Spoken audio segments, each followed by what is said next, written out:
guys, I'm Hania Imran, the host of Breaking the Silence Mental Health.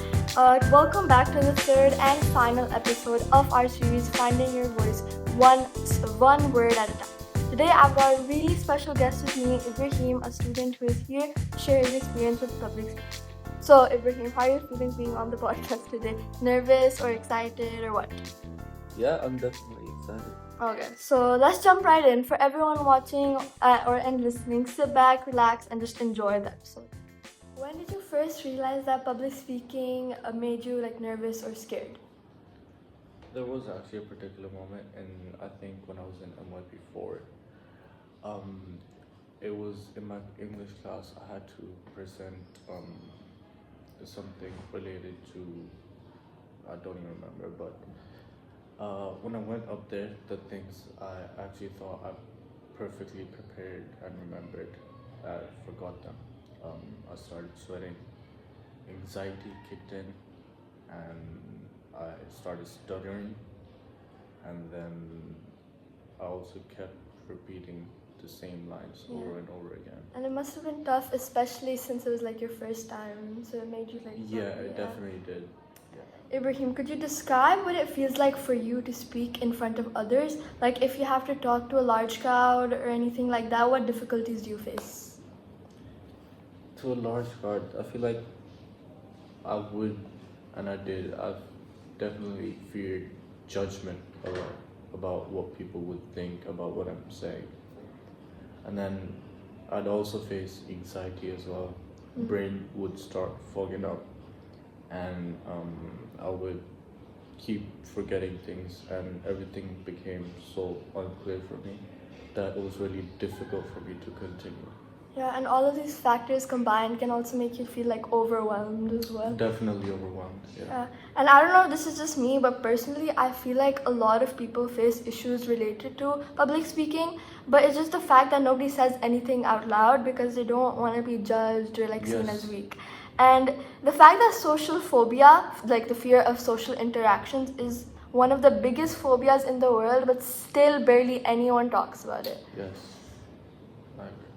Has your struggle with public speaking affected your confidence in other aspects of life? If yes, then how?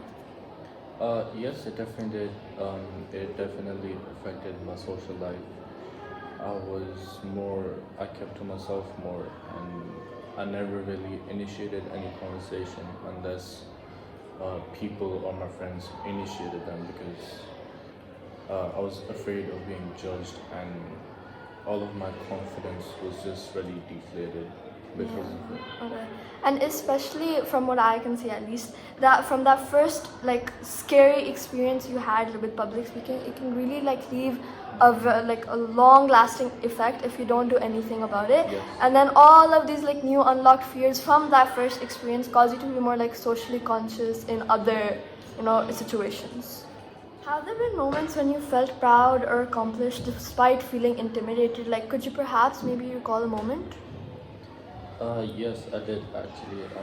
Last year at my friends in DP2, it was at their farewell, and I actually gave a speech for them, whilst also having those fears.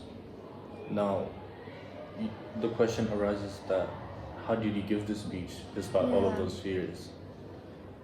The thing is, I didn't prepare for it at all.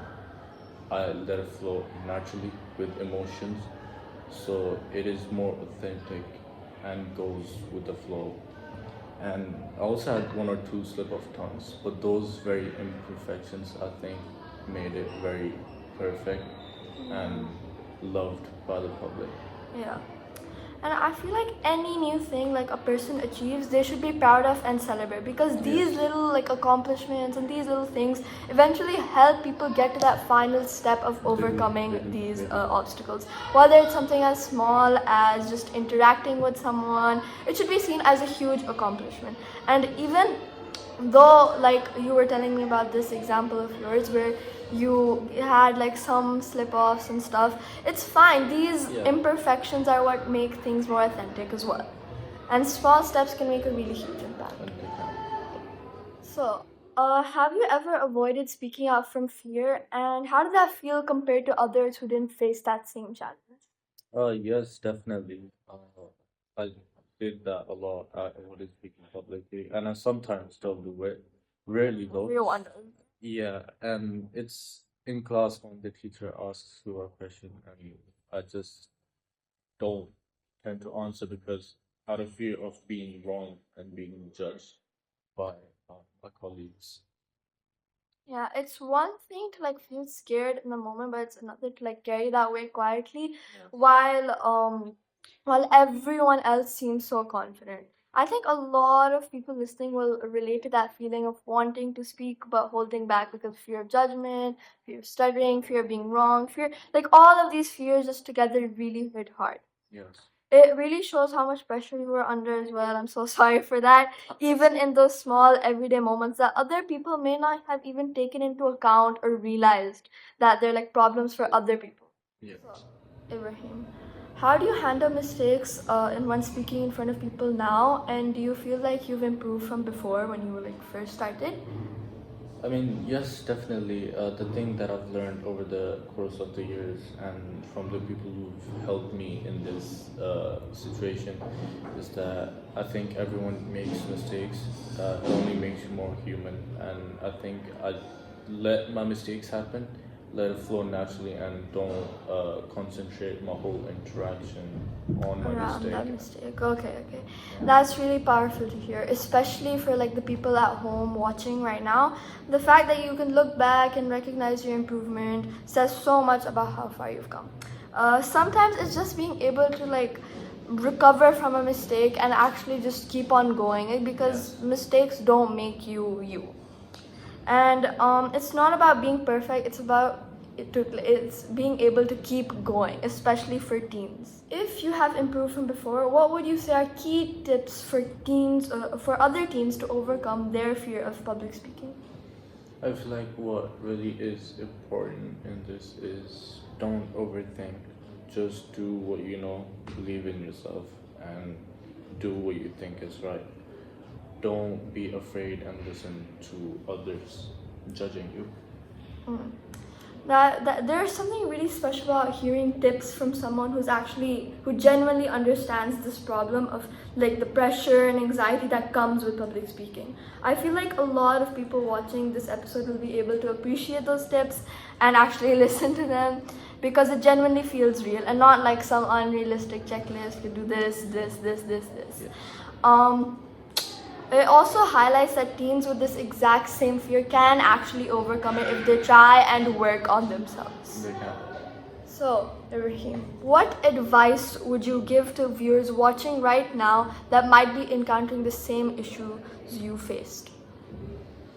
I feel like it really depends on person to person, but I really think that whenever one should uh, do public speaking, they shouldn't think, they should just do what they think is right. And before any public speaking, they should, I think it's a routine that I followed. I would just close my eyes and repeat to myself that I'm the best and that I can achieve anything.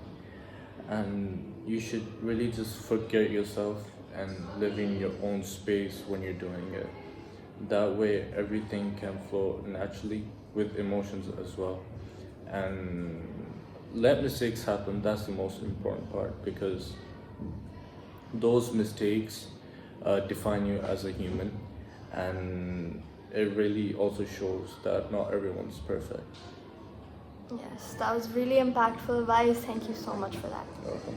Okay, so guys, that's the takeaway for today. I want to give an enormous thank you to Ibrahim for being here and being so open with his story. It takes real courage to share experiences like these, especially at this age. And I'm really grateful that he trusted this space enough to do that. And to all of you listening, thank you as well. Whether you've been here since episode 1 or you're just tuning in now, I hope these conversations brought you comfort, clarity, or even a reminder that you aren't alone. That's really what this whole series was about, creating a space where we could be honest, vulnerable, and hopefully a little more connected. I just want to start normalizing conversations like these so that more people can open up about their mental health, whether it's related to anxiety, body image, low self-esteem, or even just occasional feelings of like depression. All of these feelings are valid and it's okay to feel this way.